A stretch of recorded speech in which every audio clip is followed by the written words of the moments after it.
C'est aussi qu'on fait passer ça sur Facebook et sur les réseaux sociaux, parce que ça fait maintenant un certain nombre de semaines, que semaine après semaine, sur le plan public, sur le plan du discours du ministre, du Premier ministre, puis ensuite de ceux qui retirent leur signature. On a vu ma mère retirer sa signature dans les années précédentes, on a vu Martine Aubry et puis Laurent Fabius, et systématiquement la diabolisation, puis ensuite on nous dit la France elle est libre. Et moi j'ai déjà vécu ça aux États-Unis où sous le Patriot Act, on a fait en sorte que pendant 6 ans j'ai pas pu rentrer dans le pays pour qu'ensuite le gouvernement des États-Unis reconnaisse sa faute et me laisse entrer. Mais en fait c'est pas ça le problème. Le problème c'est qu'est-ce qu'il y a derrière tout ça.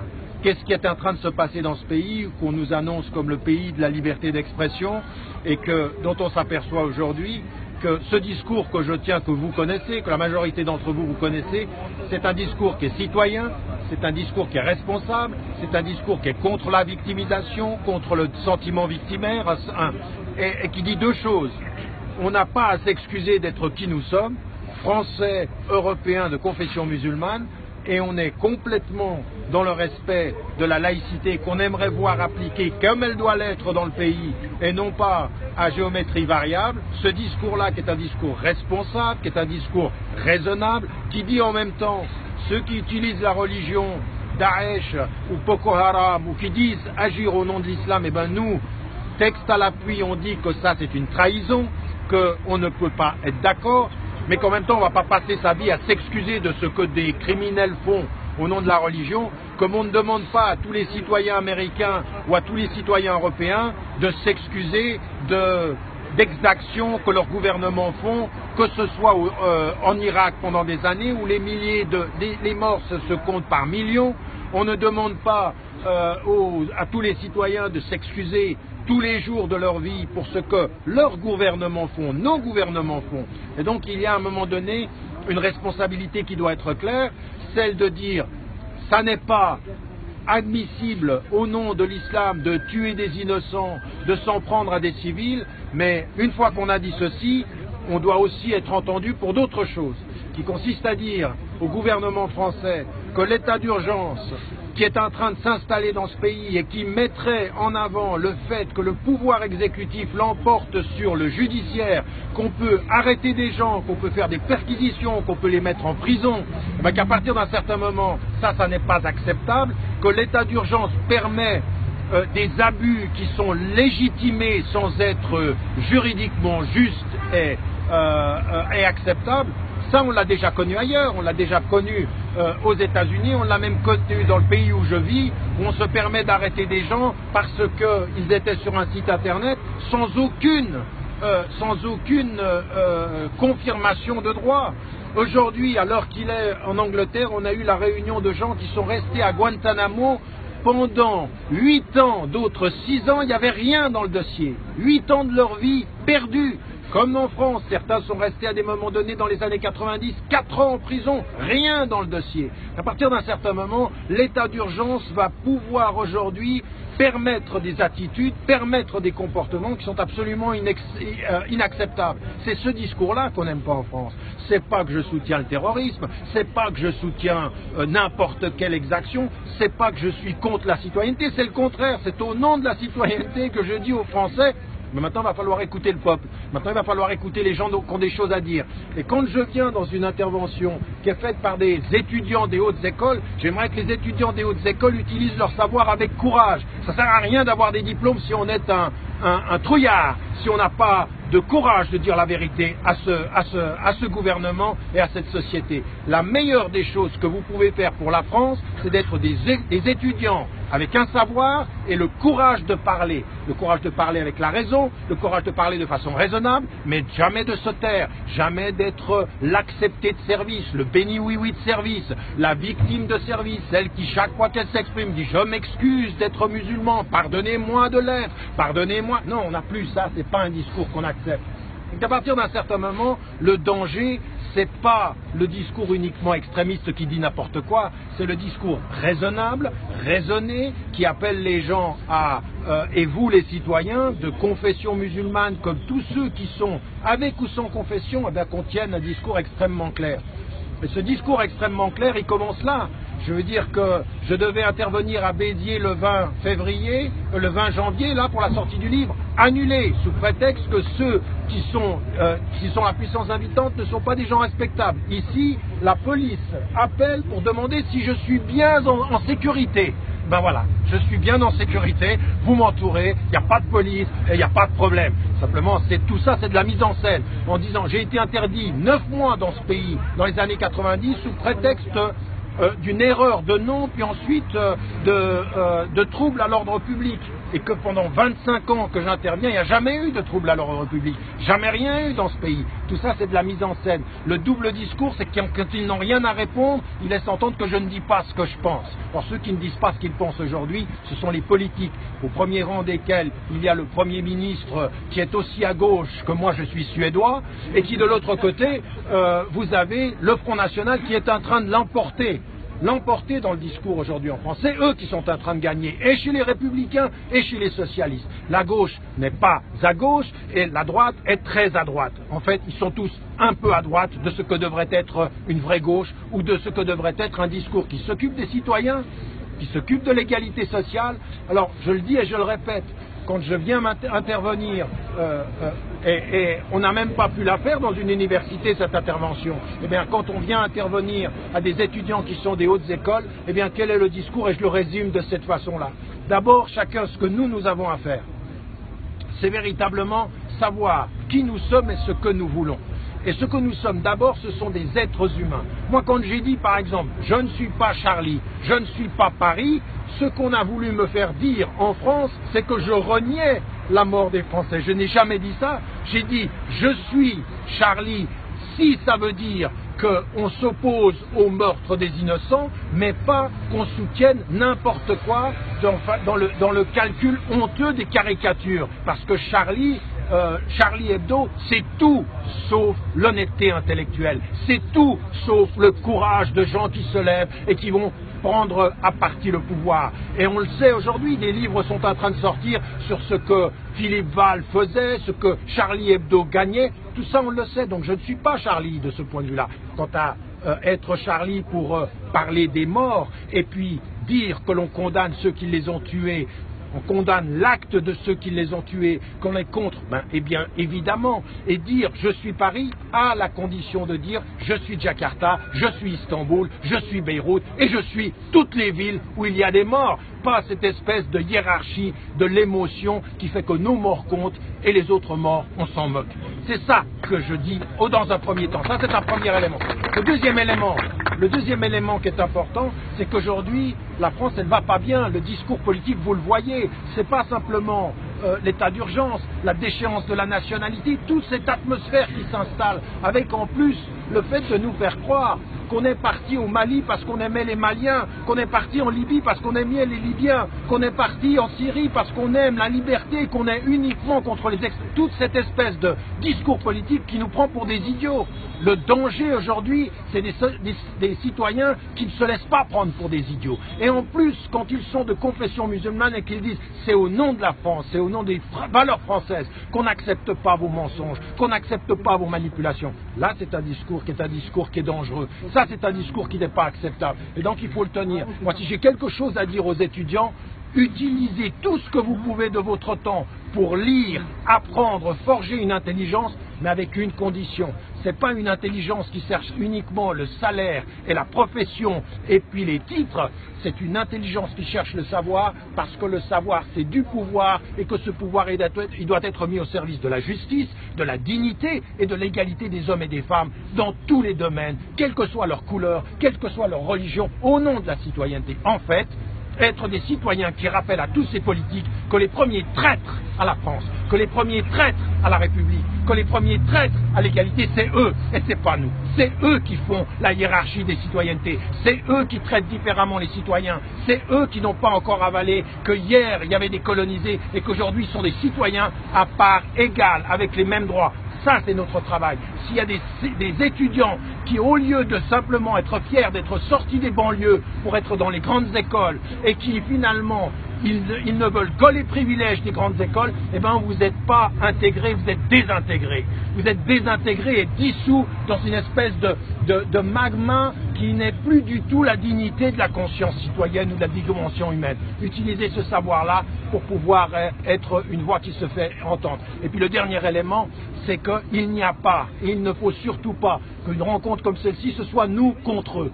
Ce que je dis depuis 25 ans, ce que j'ai appelé dans le manifeste pour un nouveau nous, c'est de dire aujourd'hui il faut qu'on trouve des Français qui sont de toutes les confessions, sans confession, athées, agnostiques, juifs, chrétiens, musulmans ou quelle que soit leur appartenance, mais qui viennent ensemble et qui disent aujourd'hui c'est beaucoup trop grave pour se laisser emporter dans ce conflit. En fait, le discours du gouvernement aujourd'hui est exactement ce que veut Daesh, est exactement ce qu'ils veulent. Un discours de division, un discours de stigmatisation, un discours qui dit c'est pas possible. Pour pouvoir être plus français, il faut que vous soyez moins musulmans. C'est exactement ce qu'ils veulent. Ils veulent exactement ça et ils font exactement ceci. Eh bien, les vrais résistants aux deux, ça doit être nous.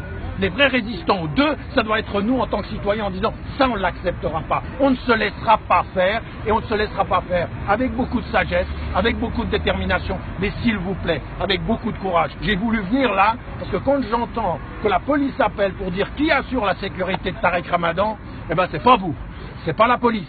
C'est pas les militaires. Jusqu'à preuve du contraire, aujourd'hui, ils ont plutôt fait en sorte de nous exposer que de nous protéger. Et puis ensuite, le double discours. Alors, j'aimerais juste vous dire une chose. C'est pas une question de personne. C'est une question de message. C'est une question de discours. Et aujourd'hui, ce qu'il faut, c'est pas le réduire à une personne. C'est ce qu'ils veulent. Ils symbolisent une personne, ils symbolisent autour d'une personne, et puis ils la stigmatisent. Il n'y a pas un jour aujourd'hui, lors des dernières élections présidentielles, Sarkozy dit à Hollande, vous êtes soutenu par Tarek Ramadan, donc le diable vous soutient. Barthelone dit, Tarek Ramadan, c'est mon anti-boussole. Et là, juste maintenant, c'est Valls, de la gauche d'hier, qui dit à ma mère, eh bien, vos amis, c'est Tarek Ramadan. Donc, si vous avez quelque amitié avec le diable, vous êtes le diable dans ce jeu-là. Et donc, il le personnalise. Nous, ce qu'on doit comprendre, c'est ce qu'il y a derrière tout ça. Ce qu'il y a derrière tout ça, c'est la non-volonté en France d'un discours citoyen qui revendique le fait d'être complètement citoyen, d'être complètement musulman, d'être complètement partie prenante du débat politique et non pas isolée sur le plan géographique, isolée sur le plan idéologique, isolée sur le plan religieux ou culturel. C'est fini ça. Il parle d'une France qui est passée, qui est dépassée. À nous aujourd'hui, par notre investissement, par notre présence, on fait autre chose. Ça c'est votre combat. C'est le combat des étudiants, c'est le combat des jeunes, c'est le combat de la jeunesse. Mais il faut prendre la parole maintenant. Moi j'en ai marre, je vais vous dire une chose, j'en ai marre des gens qui me frappent sur l'épaule, qui disent continue, on est avec toi. Maintenant c'est terminé ça, c'est allons-y ensemble, c'est-à-dire que maintenant il faut prendre la parole, il faut que dans les médias il y ait des nouvelles têtes, il faut qu'il y ait des femmes et des hommes qui prennent la parole mais qui font un peu de courage. Votre courage c'est pas d'être derrière un courageux, votre courage c'est d'être des courageux, c'est d'aujourd'hui de faire entendre cette voix et puis de la faire entendre avec force. Voilà, c'est ce que je voulais vous dire ici, dire à ceux qui nous suivent sur Facebook, parce que maintenant le réseau fait en sorte que ça dépasse tout ce qu'il faut en faire, nous empêche d'être entendus. Et bien là, très rapidement, il y a 40 000, 50 000 personnes qui entendent ce qu'on est en train de dire. Notre force à nous aujourd'hui, c'est la cohérence. Notre force, c'est la ligne qui reste déterminée à dire une parole de vérité, à dire une parole de justice, et en disant aux politiques, faites ce que vous voulez. Je vais vous dire une chose, au bout du compte, le temps compte pour nous, pas pour vous. Vous allez passer. Il y aura une élection que vous allez gagner, puis il y en aura une où vous allez perdre, puis ensuite on vous oubliera. Vous n'êtes pas en train de faire l'histoire, vous êtes en train de faire votre petit jeu électoral. Et nous, ce que l'on veut, c'est faire un tout petit peu notre chemin dans l'histoire. Voilà, merci d'être venu. Désolé de vous faire rester dans le froid. Et puis, non mais, faut pas applaudir. Faut que, hein, là maintenant c'est terminé. Moi je vais m'en aller. De vous accueillir, ça a été déjà planifié par ça a déjà été planifié avant et qu'on n'a pas réussi. Donc on sera très content de replanifier ça une autre fois et puis alors moi je veux dire une chose. Moi je vais vous dire une chose, la Maison du Maroc, comme les universités, il y a énormément qui essayent de faire des invitations, voilà ce qui se passe. Ils sont extrêmement malins. Moi j'étais dans le train, j'arrivais là. Et ils nous annoncent, ah ben, ils avaient tellement bon cœur qu'ils ont eu peur pour ma sécurité, ils annulent. Béziers, où on devait faire, où le maire a été malin, il a laissé organiser les choses, il a vu comment ça tournait et tout à coup, ah ben non, ceux qui organisent ne sont pas des gens de confiance, il annule. Je suis habitué à ça dans ce pays, le pays de la liberté d'expression. Donc vous, dans vos différentes institutions, il faut que vous fassiez attention à ce que vous puissiez vous assurer que ça va bien avoir lieu. Et maintenant, on va faire de plus en plus de choses, que ce soit sur Internet. Même j'avais une conférence demain après-midi, elle sera de nouveau sur Internet.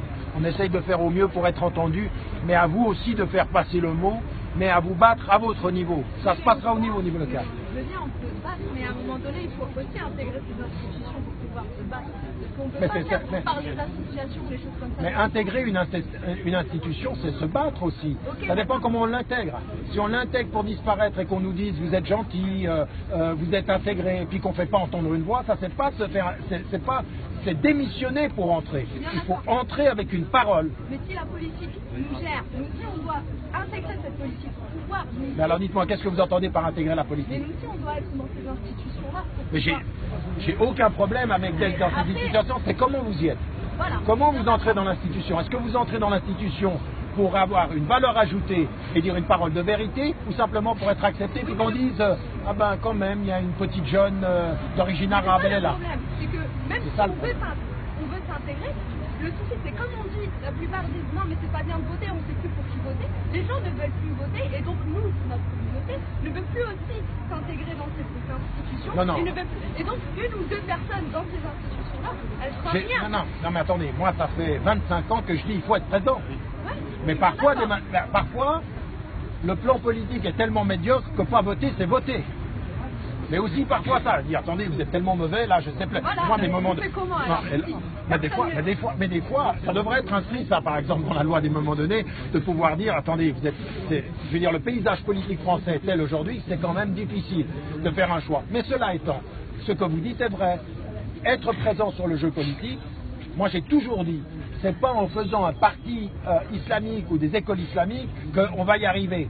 Ce qu'on doit faire, c'est être présent politiquement dans le jeu politique tel qu'il est, à l'école telle qu'elle est, sur le plan social tel qu'elle est, et se faire entendre. Mais attention, pour se mettre bien d'accord, c'est comment on y entre. J'ai trop vu de femmes, trop vu d'hommes qui entrent là-dedans avec le seul souci, c'est d'être accepté, d'être toléré dans ces institutions, et puis qu'on puisse lui dire que quand même t'es un arabe d'origine gentille, ou d'origine arabe gentille. Vous êtes bien d'accord. Donc à partir de là, on est d'accord. Mais on n'est pas assez soudés pour pouvoir faire ça. Non, mais arrêtez avec ça aussi. Non, mais arrêtez avec ça. C'est-à-dire, soudé avec qui? À partir d'un certain moment, on a... Pourquoi? Quel mot vous mettez sur ça? Ça fait 25 ans que dans les universités de ce pays-là, je ne peux pas parler, qu'à la télévision ou dans les médias, sauf quelques émissions, la majorité, c'est un blackout. Pourquoi? Parce que c'est un discours qu'on ne veut pas entendre, et la seule chose qu'on dit en amont, double discours. Quand vous ne savez pas quoi dire sur un discours, vous dites que ce que je dis, c'est pas ce que je pense. Et donc en l'occurrence, c'est exactement la même chose ici. Pourquoi à 2 heures on empêche Parce qu'à un moment donné, il y a un discours qu'on ne veut pas entendre. On ne veut pas faire entendre ce discours qui est un discours de responsabilisation, un discours citoyen et un discours qui ne laisse rien passer. Moi je ne laisse rien passer des injustices sociales à l'intérieur comme des mensonges à l'extérieur. Comme ce que l'on dit sur l'Afrique, ou ce que l'on dit ou que l'on ne dit pas sur la Palestine ou Israël. Parce qu'un certain nombre de ceux qui montent dans le collimateur, ce sont ceux qui n'accepteront jamais que je dise la cause palestinienne est légitime, jamais je ne me tairai. Jamais je ne me tairai. Et que vous pouvez dire ce que vous voulez. Je ne peux pas assimiler un résistant palestinien à un terroriste de Daesh ou d'autres. Ça n'est pas la même chose. Il y en a qui ont une cause juste et ils ont raison de résister. Maintenant, on ne tue pas les innocents, on ne tue pas les enfants, on ne tue pas les femmes. Ça, c'est notre éthique de la résistance. Mais comment se peut-il que ceux qui ont résisté pour la liberté de la France, ce soient les justes de la France, et que ceux qui résistent pour la liberté en Palestine, ce soient les extrémistes palestiniens? Non, ça ne peut pas être. Mais vous voyez bien, ce discours-là, il ne peut pas passer ni aux 20h, ni aux 23h, ni aux 8h du matin. Il ne faut pas qu'ils s'entendent. et dans les universités ou avec les jeunes, il ne faut pas qu'ils s'entendent. Ce dont ils ont peur, c'est que la force de ce discours, c'est qu'ils transmettent de la force à des femmes et à des hommes qui disent on ne va pas se taire. C'est ça qu'on ne veut pas. Et c'est à vous qu'on mène de la force, l'entendre. c'est la force économique et financière, et ça, vous ne mettez pas l'accent assez dessus, M. Ramadan. Quand on sera tous indépendants économiquement, qu'on va drainer, qu'on sera tous à la tête. Mais, non, mais ça c'est très important parce que c'est eux qui vont venir nous chercher. Et là c'est fondamental. Si on est tous des capitaines d'industrie ici, si on récupère tous nos moyens de production, si on est tous maîtres chez nous, qu'on quitte le salariat et qu'on soit chez nous, ça veut dire être indépendant économiquement, ils vont venir nous chercher, et j'en suis persuadé. C'est une vision un peu plus libérale de l'économie. Un tout petit peu. Voilà. On va pas insister.